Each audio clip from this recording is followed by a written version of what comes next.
Assalamualaikum warahmatullahi wabarakatuh. Kembali lagi di channel Agus Susanto, channelnya Orang Pertanian. Pada video kali ini, kita akan membahas salah satu tanaman yang cukup populer, yaitu stevia. Stevia termasuk tanaman perdu famili Compositae, berasal dari Paraguay. Daun stevia mengandung steviosida dengan tingkat kemanisan 200 hingga 300 kali lebih tinggi dari gula tebu biasa. Stevia telah digunakan sebagai pemanis minuman teh lokal dan obat-obatan oleh penduduk asli Paraguay, suku Guarani sejak ratusan tahun yang lalu.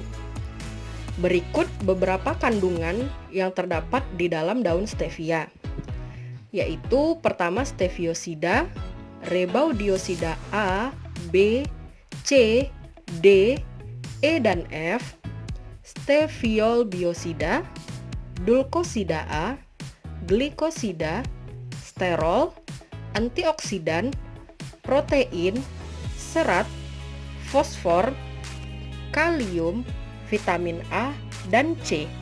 Rebaudiosida A merupakan salah satu senyawa utama dalam gula stevia yang diberi status GRAS atau Generally Recognized as Safe, atau bisa kita kenal dengan secara umum dianggap aman oleh FDA, yaitu Food and Drug Administration Amerika Serikat pada tahun 2008 dan di Uni Eropa tahun 2011.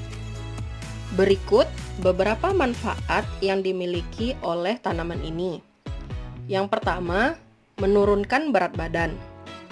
Karena stevia mengandung 0 kalori, maka mengonsumsi stevia sebagai pemanis tidak akan menambah kalori sama sekali ke dalam tubuh kita. Dengan demikian, kita tetap dapat menikmati teh dan kopi manis tanpa harus takut mengalami kenaikan berat badan. Kedua, stevia baik dikonsumsi untuk orang diabetes.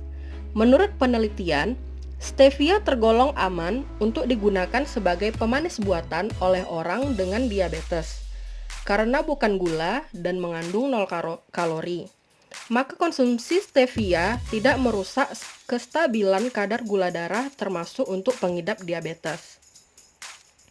Pada penelitian lain, stevia diketahui dapat menurunkan kadar insulin dan glukosa darah. Tak hanya itu, stevia juga dapat menambah kepuasan makan dan rasa kenyang lebih lama. Manfaat tersebut mampu membuat orang diabetes mengontrol keinginan untuk makan atau ngemil berlebihan. Manfaat ketiga, stevia bantu stabilkan kolesterol. Penelitian menemukan bahwa orang yang rutin mengonsumsi stevia selama 1 bulan mengalami peningkatan kadar kolesterol baik atau HDL serta penurunan kadar kolesterol total, baik kadar LDL maupun trigliserida. Manfaat keempat, stevia tidak menyebabkan gigi berlubang. Stevia cenderung ramah untuk kesehatan gigi dan rongga mulut. Stevia tidak menyebabkan gigi berlubang atau karies. Kendati demikian, kita tetap disarankan untuk rajin menyikat gigi sebanyak 2 kali sehari. Manfaat selanjutnya yaitu membantu mencegah kanker pankreas. Stevia mengandung komponen sterol dan antioksidan. Salah satu zat yang ada di dalam antioksidan adalah caemprevol. Studi menyatakan bahwa kandungan caemprevol dapat menurunkan resiko kanker pankreas hingga sebesar 23%. Manfaat selanjutnya, stevia bantu kurangi konsumsi gula pada anak. Anak-anak umumnya sangat suka makan makanan manis dengan gula tambahan. Penggunaan stevia sebagai pemanis pengganti di berbagai kudapan manis dapat menjadi alternatif agar anak tak alami resiko obesitas dan kerusakan gigi. Manfaat selanjutnya, stevia bisa memelihara tekanan darah sehingga tidak terjadi penyakit hipertensi. Kandungan glikosida dalam ekstrak daun stevia telah terbukti dapat melebarkan pembuluh darah. Selain itu, mampu mengoptimalkan fungsi saluran urin. Tanaman ini berpotensi untuk membantu menurunkan dan menormalkan tekanan darah. Dapat juga mengatur detak jantung agar senantiasa stabil. Manfaat selanjutnya, stevia dapat merawat kesehatan kulit dengan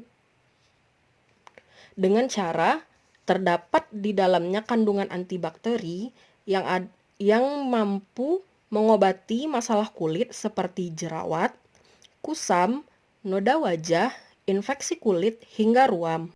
Manfaat selanjutnya, stevia dapat mengatasi masalah mulut.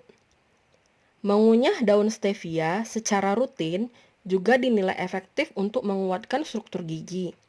Dapat juga mencegah penumpukan plak dan juga membunuh kuman dan bakteri penyebab kerusakan gigi dan gusi. Manfaat selanjutnya, daun stevia dapat meringankan peradangan.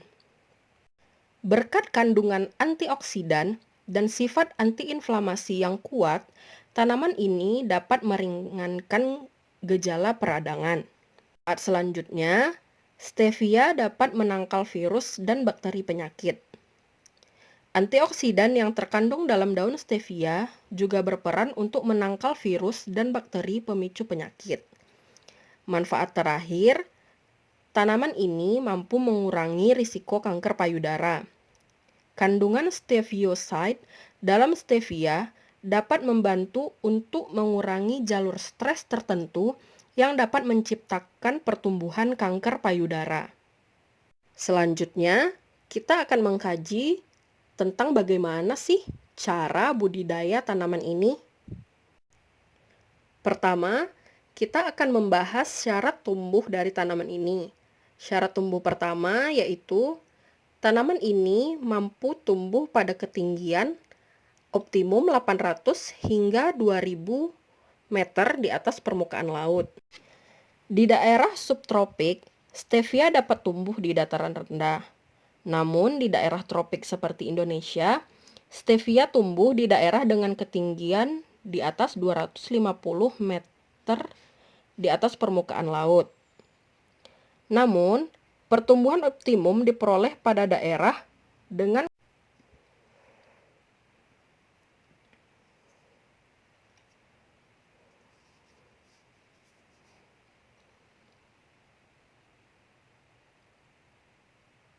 syarat tumbuh kedua, yaitu tanaman ini dapat tumbuh dengan suhu kisaran 20 hingga 30 derajat Celcius. Syarat tumbuh pertama dan kedua berkaitan, di mana semakin tinggi tempat tumbuhnya, maka suhu tempat itu akan semakin rendah. Sehingga di dataran rendah, stevia berbunga lebih cepat, sehingga produksi biomasa daunnya lebih rendah dan cepat mati apabila terlalu sering dipangkas. Syarat tumbuh selanjutnya yaitu pH, di mana tanaman ini akan tumbuh optimum dengan pH antara 5-7. Di tempat asalnya negara Paraguay, tanaman stevia dapat tumbuh di tanah masam dengan kisaran pH 4-5. Namun, tanaman ini tidak tahan dengan pH tinggi, sehingga tidak cocok ditanam pada lahan basah atau lahan salin. Syarat tumbuh selanjutnya yaitu tanaman ini membutuhkan curah hujan sekitar 1.500 hingga 2.300 mm per tahun. Tanaman stevia sangat sensitif terhadap cekaman kekeringan, terutama pada awal pertumbuhan saat perakarannya masih dangkal. Syarat tumbuh terakhir yaitu jenis tanah yang cocok untuk tanaman ini adalah andosol, terra rosa, dan latosol, yang berada di dataran tinggi yang bertekstur gembur dan ideal untuk penanaman stevia. Selanjutnya, kita masuk dengan metode pembibitan stevia. Untuk 1 hektar lahan dibutuhkan 90.000 bibit yang bisa dihasilkan dari 4.000 tanaman stok. Jadi, tiap satu tanaman stok dapat menghasilkan antara 40-20 stek tanaman. Hasil stek terbaik berukuran 3-4 ruas dengan panjang 7-10 cm. Sebelum dibibitkan, ujung bawah stek dicelupkan ke larutan auksin. Setelah ditanam, pembibitan diberi naungan untuk menjaga kelembapan. Ada 3 metode pembibitan dengan cara stek. Yang pertama, penanaman langsung ke tanah. Yang kedua dengan polybag. Dan yang terakhir dengan multi-tray. Dari ketiga metode ini, tentu saja beberapa memiliki kelebihan dan kekurangan. Untuk penanaman di tanah, kelebihannya adalah metode ini jauh lebih murah daripada metode lainnya. Namun, apabila ditanam di tanah, di saat dipindahkan ke lapangan, maka kita harus mencabut tanaman dan itu rentan mengalami stres. Untuk yang kedua, yaitu pada pembibitan dengan polybag, kelebihannya bibit tidak mengalami stres. Namun, pembibitan dengan menggunakan polybag cenderung lebih mahal dan sangat sulit dalam pemindahan, di mana kita harus membuka dan menyobek polybag tersebut, meskipun metode ini lebih aman daripada penanaman langsung di tanah. Metode ketiga yaitu dengan menggunakan multi-tray. Metode ini paling efisien dan ekonomis, di mana harga tidak terlalu mahal dan bibit tidak stres saat dipindahkan. Multi-tray terbuat dari bahan plastik memiliki sebanyak 128 lubang dengan ukuran lubang 3x3x3 dengan ukuran bagian bawahnya sedikit mengecil. Media penanamannya yaitu dengan tanah, kokopit, dan pupuk kandang dengan perbandingan 3:1:1. Selanjutnya yaitu pengolahan lahan dan penanaman. Lahan dibajak 1 kali dan dicangkul 1 kali sedalam 25 cm. Selanjutnya, dilakukan pemberian pupuk dasar berupa pupuk kandang sebanyak 10 hingga 20 ton per hektar dan pupuk SP36 sebanyak 100 kg per hektar.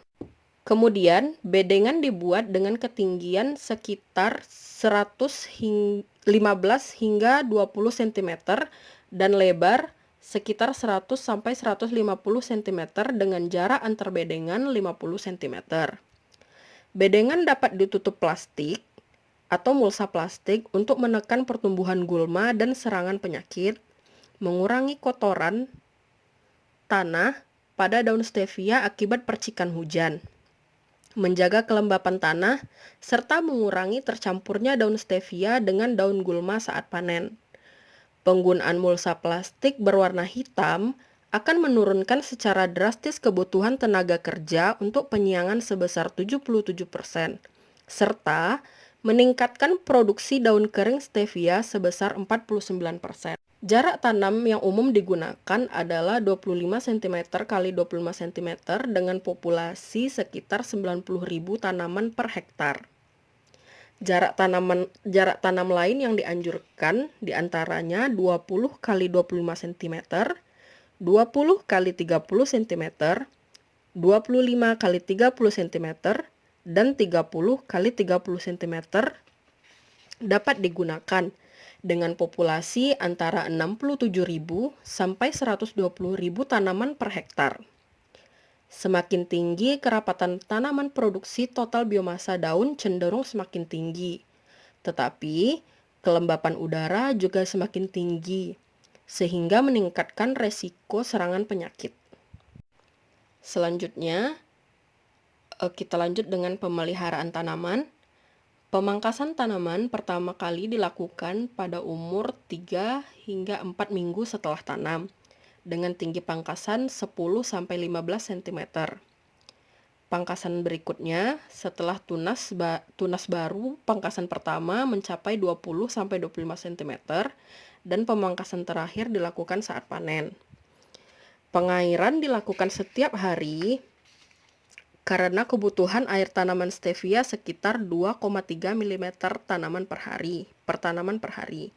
Pengairan dapat dilakukan dengan sistem mengalirkan air lewat alur antar bedengan atau sistem penyiraman dengan sprinkler atau dengan embrat.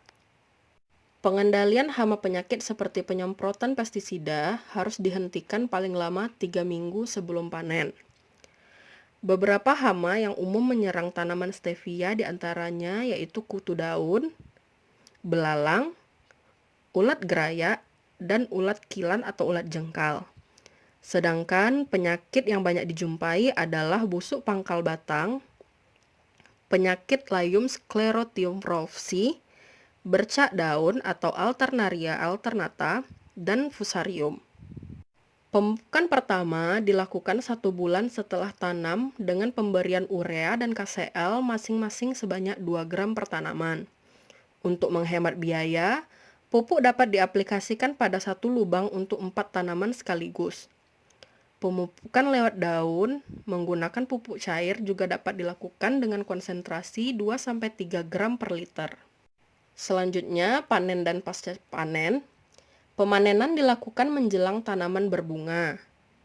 Jika terlambat memanen, maka sebagian besar fotosintat akan digunakan oleh tanaman untuk membentuk bagian generatif bunga, sehingga bobot biomasa daun dan kandungan steviosida akan berkurang. Alat panen yang dapat digunakan diantaranya arit, golok, gunting, gunting stek, atau alat pemangkas lainnya. Di Indonesia, pemanenan stevia dapat dilakukan sebanyak 6-10 kali per tahun, sedangkan di daerah subtropik hanya 1-2 kali. Panen dilakukan terhadap ranting berisi daun dengan pangkal pangkasan sekitar 2-3 cm di atas pangkasan terakhir. Ranting dan daun hasil panen segera dibawa ke tempat pemipilan daun atau pengeringan daun dan ranting. Beberapa metode pengeringan daun stevia yaitu dijemur, menggunakan alat pengering, atau diletakkan dalam rumah pengering.